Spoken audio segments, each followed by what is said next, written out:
সবাই শেখ হাসিনাকে fascist fascist fascist বলতেছে না? আরো জোরে বলেন। শেখ হাসিনা তো ফেসিস্ট ছিল। শেখ হাসিনার লোকেরা কি বাংলাদেশের কোন একটা মাজার ভাঙছে? কোন একটা লাশকে কবর থেকে তুললে আগুন দিয়ে পোড়াইছে? আর দিকে আমার দিকে তাকান, আরেকটা ভিডিওর খবর শোনেন। এটার জবাব দিতেছে ডক্টর এনায়েতুল্লাহ আব্বাসী সাহেব। হঠাৎ করে ভিডিওটা আমার সামনে আসলো, ক্লিক করলাম। বিশ্বাস করেন, এদের জায়গা মাটির কোথায় হবে আমি জানি না। আপনারা এটি আমার কথা না, আমি আপনাদের ঈমান বাঁচানোর জন্য বলছি। এখানে দল, আমি রাজনীতি করি না, আমার জীবনে কোনো রাজনীতি দলের সাথে আমার সম্পৃক্ততা নাই। কিন্তু এখন এমন এক পরীক্ষার মধ্যে এসে পড়ছি, আমার মনে হয় জ্বলন্ত আগুনটা হাতে রাখতে সম্ভব হবে, কিন্তু ঈমানটা রাখতে পারবো না। আপনি দেখেন, আমি বলি, যিনি অন্যায় করে এবং যিনি অন্যায় সহ্য করে, দুজনই সেম টু সেম। আমার কথা কি আপনার একমত? আমাকে নিয়ে কমেন্টস করবেন, আপনি ভালো করতে পারবেন, খারাপও বলতে পারবেন, আমাকে গালি দিবেন, আমি মেনে নিব, কোনো সমস্যা নাই। তবে আপনাদের কাছে হাত জোর করে অনুরোধ, আপনারা শুধু কথাগুলো একটু খেয়াল করেন।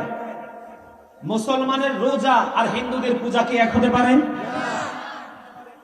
একজন ব্যারিস্টার শিশির মনির, সে রোজা আর পূজাকে এক করেছে। নাউজুবিল্লাহ বলেন। আজান আর হিন্দুদের উলুধ্বনিকে এক করেছে। নাউজুবিল্লাহ বলেন। সে মুসলমান এবং বিধর্মীকে মুদ্রার এপিটুপিট বলেছে। যখন নাউজুবিল্লাহ, তাদের হাই কমান্ড থেকে কোনো প্রতিবাদ নেই। খেয়াল করবেন, সে যে বক্তব্য দিয়েছে অনেক লম্বা টাইম হয়ে গেছে, এখনো পর্যন্ত কিন্তু তারা তাদের হাই কমান্ড থেকে কিন্তু তারা এই পর্যন্ত কোনো ধরনের কোনো কি করে নাই, প্রতিবাদ করে নাই। আপনারা বলেন, এই কথাগুলো যদি আপনার বাচ্চা বিশ্বাস করে, সে কি ঈমান থাকবে? কথা বলেন।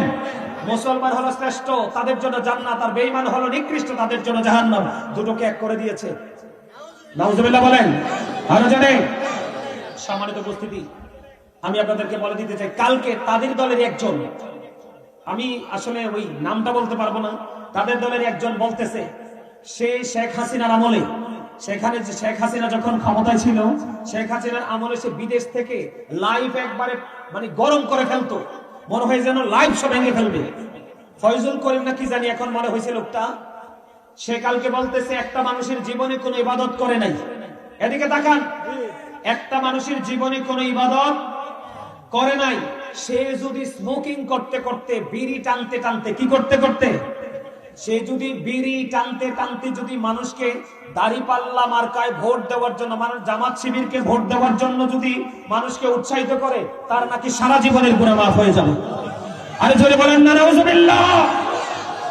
এটা কি আপনি আমলি করেন, বিএনপি করেন, যেই দলে করেন, আপনার যেটা ভালো লাগে করেন, কিন্তু একজন মুসলমান হিসাবে এই বক্তব্য যে মানবে, যে বিশ্বাস করবে, তার কি ঈমান থাকবে? কথা বলেন। যুবক ভাইরা আমাকে হাত তুলে দেখান, এই বক্তব্য কি আপনারা বিশ্বাস করেন? আপনি আমলি করতে পারেন, বিএনপি করতে পারেন, আপনার মনে যেই দল মন চায় সেটা করতে পারেন, কিন্তু আপনি কি এটাকে বিশ্বাস করেন? আরে ভাই, কারো শরীরের মধ্যে যদি হারাম থাকে, কি থাকে? হারাম থাকে। এই শরীর দিয়ে সারা জীবন সেজদা করলে আল্লাহ সেজদা কবুল করবে না। সেই লোক নাকি সারা জীবন অপরাধ করছে, বিড়ি টানতে টানতে যায় দাঁড়িপাল্লাকে ভোট দিতে বলছে, এই কথা বলার কারণে তার গুনাহ মাফ। নাউজুবিল্লাহ বলেন। আমার কথাগুলো মিলাই অনলাইন থেকে নেবেন, কারণ আমার আজকে মিশন হলো কি, আমি এই কথাগুলো বলার কারণ কি জানেন? আল্লাহ বলেছেন, কু আনফুসাকুম ওয়া আহলিকুম নারা। আল্লাহ বলেছেন, save yourself and your families from the fire. Allah বলেছেন, তুমি জাহান্নাম থেকে বাঁচো, তোমার আহলকেও বাঁচাও, আমিও বাঁচবো, আপনাদেরকেও বাঁচাবো। এই জন্য এই কথাগুলো বলা, ঠিক কিনা বলেন?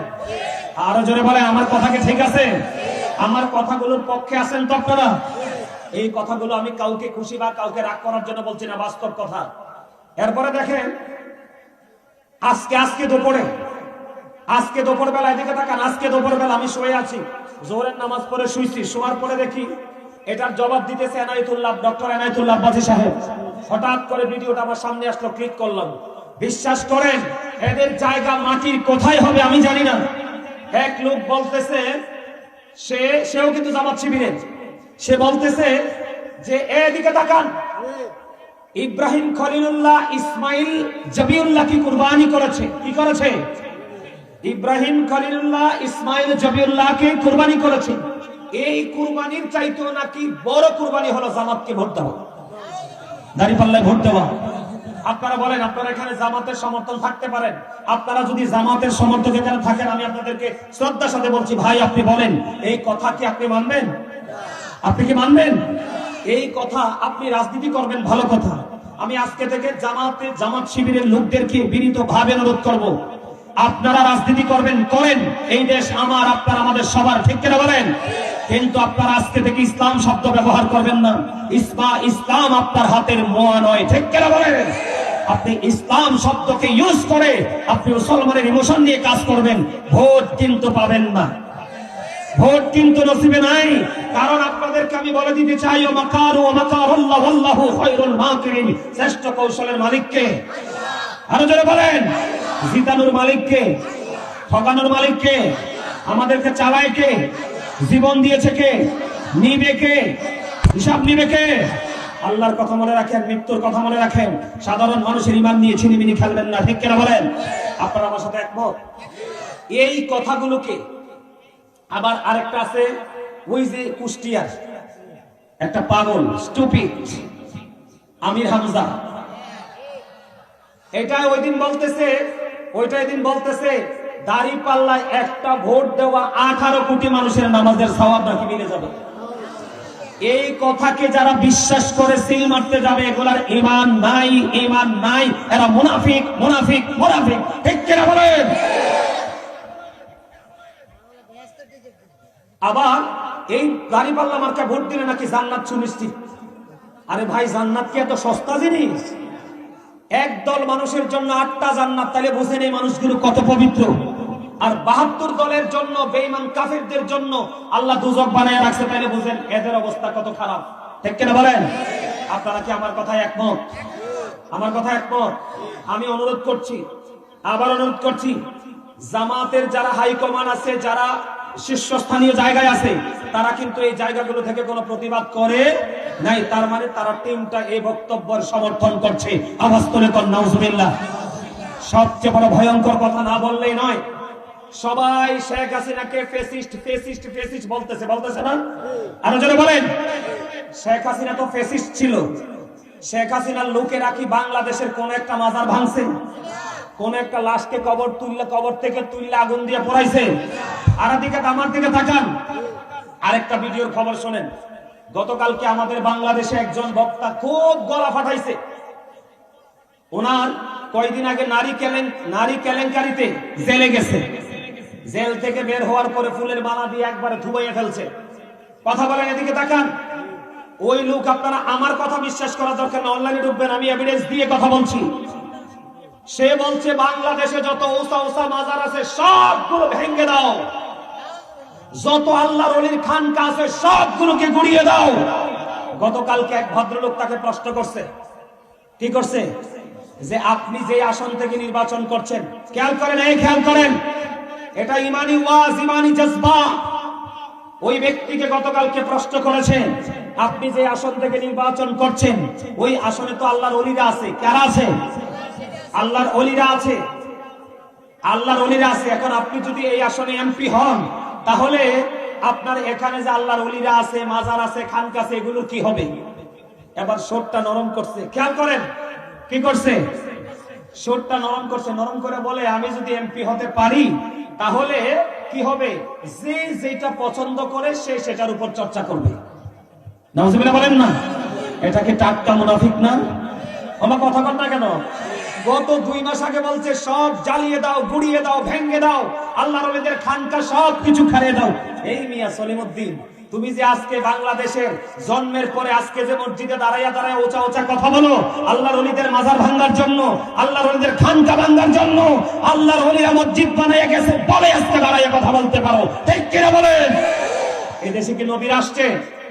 আল্লাহর ওলিরা ইসলাম আনছে। আমি মানছি ভণ্ড আছে, আপনি একজন ভণ্ডের জন্য সবাই কি কলঙ্কিত করতে পারেন না? পারেন। বাপের ছেলে একটা বেয়াদব বলে কি আরেকটারে বেয়াদব বলতে পারবেন? একটা চোর হলে কি আরেকটারে চোর বলতে পারবেন? আমার কথা আপনারা একমত কিনা? আরো জোরে বলেন, আরো জোরে। মোবাইল নিয়ে বসে রয়েছ, কি তেরি ঘুরাস না কেন? হ্যাঁ, তোরা কি লেগে বসে রয়েছ? এরা তো মনে করবো আমরা খালি মাঠে লাফাই। আমার কথা বুঝতে পারছেন? সে কালকে কি বলছে, যে যে যেটা পছন্দ করে, তার মানে আল্লাহর ওলির সমর্থক যারা, তারা আল্লাহর ওলিদের মাজারে যাবে, জিয়ারত করবে। এটা কি বুঝাইছে? এটা কিন্তু আসলে মনের কথা না। আমি আপনাদেরকে বলে দেই, এটা কিন্তু ওই লোকের মনের কথা না, এটা ভোটের জন্য। কিসের জন্য? আর জোরে, যারা সকাল একটা কোন, বিকাল একটা কোন, যারা 2 মাস আগে একটা কোন, যারা 2 মাস পরে একটা কোন, তাদেরকে বলে দিতে চাই, যাদের কথা ঠিক নাই যারা, তারা মুনাফিক। ওমা কথা কয় না কেন? এই মিয়া, বাংলাদেশে আর একটা বড় বাটপার আছে, চরমনাই। কথা কন না কেন? আরো জোরে। এই বাটপার সারা জীবন দাড়িপাল্লা মার্কার বিরোধিতা করছে, কইছে এটা বিষ, যেখানে লাগবে এখানে ধ্বংস হইবে। তুমি মেজ লাগছো কেন? তার মানে তোমারও ধ্বংস অনিবার্য। কথা কন না কেন? আল্লাহর ওলিদের আমি আপনাদেরকে বলে দিতে চাই, আপনি যেই দল করেন, আবারও বলছি, আপনার মনে যেই দল করতে মন চায় ওই দল করেন, কিন্তু ইসলাম নিয়ে চিনিমিনি খেলার অধিকার আপনার নাই।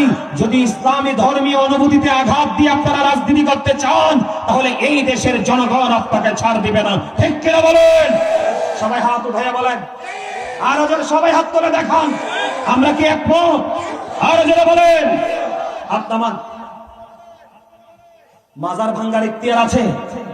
আরো জোরে বলেন, মাজার ভাঙ্গার ইখতিয়ার আছে?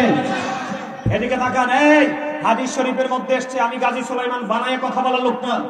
আল্লাহ রাসূল বলেছে মুসলমানের সম্মান কত, ইজ্জত কত। দেখেন, আমার রাসূল বলেছে, একজন মানুষ তার গায়ে মেজের কাঠি দিয়ে আগুন লাগাই দিল, আগুন লাগানোর পরে তার জামাটা পুড়ে গেল।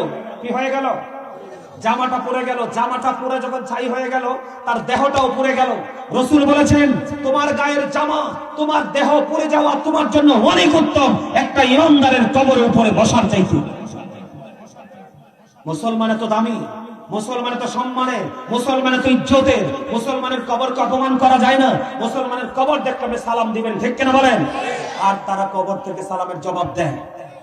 আর আপনি এতদিন বলেছেন মুসলমানের কবর কি করো, সব ভেঙে গুড়িয়ে দাও। আজকে ভোট আসছে, ভোটের মাঠে বলতেছেন যে যেটা পছন্দ করে সেটাই করবে। তো মুনাফিক না?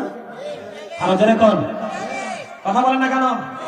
রাসূল বলেছেন, believers love the prophet, hypocrites don't love the prophet। মুনাফিকরা নবীকে ভালোবাসবে না, ঈমানদাররাই রাসূলকে ভালোবাসবে।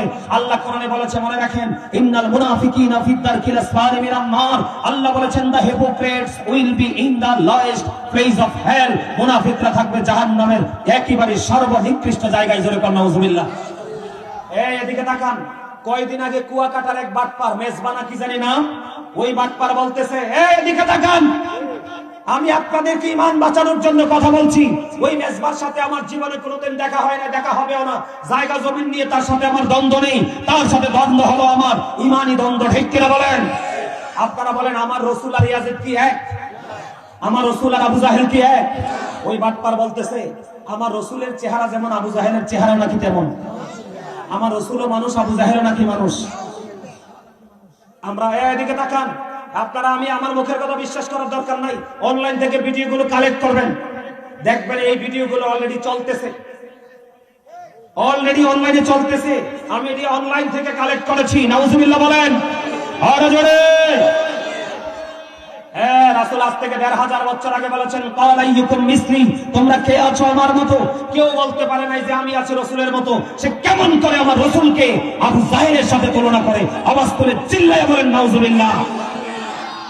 আপনারা কি আমার সাথে একমত? আরো জোরে বলেন একমত। নবী কি শুধু আমার না আপনারও? নবী কবরে যাওয়ার পরে শুধু আমার কবরে আসবে না, আপনার কবরে আসবো। আপনাদেরকে বলে দিতে চাই, সবচেয়ে বড় দুঃখজনক, এদিকে তাকান, সবচেয়ে বড় দুঃখজনক, সবচেয়ে বড় লজ্জাজনক, সবচেয়ে বড় বিপজ্জনক কথা হলো, জিয়ারত করলে তারা বেদাতি বলে ঘন্টা বাজায়। নবীজির আগমনে খুশি হওয়ার দলিল কোরআনে আছে, নবীজির মিলাদে খুশি হওয়ার দলিল কোরআনে আছে। এটা থাকার পরে নবীজির মিলাদুন নবীতে আমরা আনন্দ উৎসব করলে তারা আমাদেরকে বেদাত বলে। এখন ওই মোল্লারা কোথায়? বিক্রি হয়ে গেছে। কথা কন না কেন?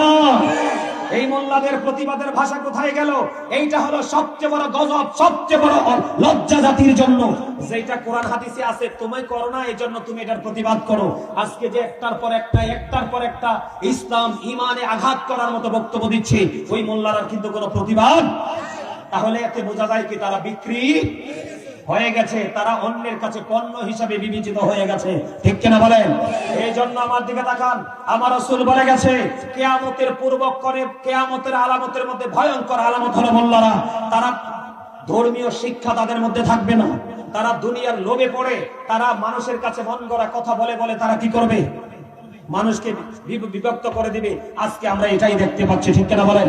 সম্মানিত উপস্থিতি, আমরা যেন সচেতনতা নিয়ে ঈমানকে মজবুত করে আমলকে শক্ত হাতে ধরে এই সমস্ত আলেমদের বক্তব্যকে বয়কট করে আমরা যেন পথ চলতে পারি। আল্লাহ যেন সে তৌফিক দান করে, সকলে বলেন আমিন। এই বলে আমি আমার সংক্ষিপ্ত আলোচনা শেষ করেছি। ওয়া আখিরু দাওয়ানা আলহামদুলিল্লাহি রাব্বিল আলামিন।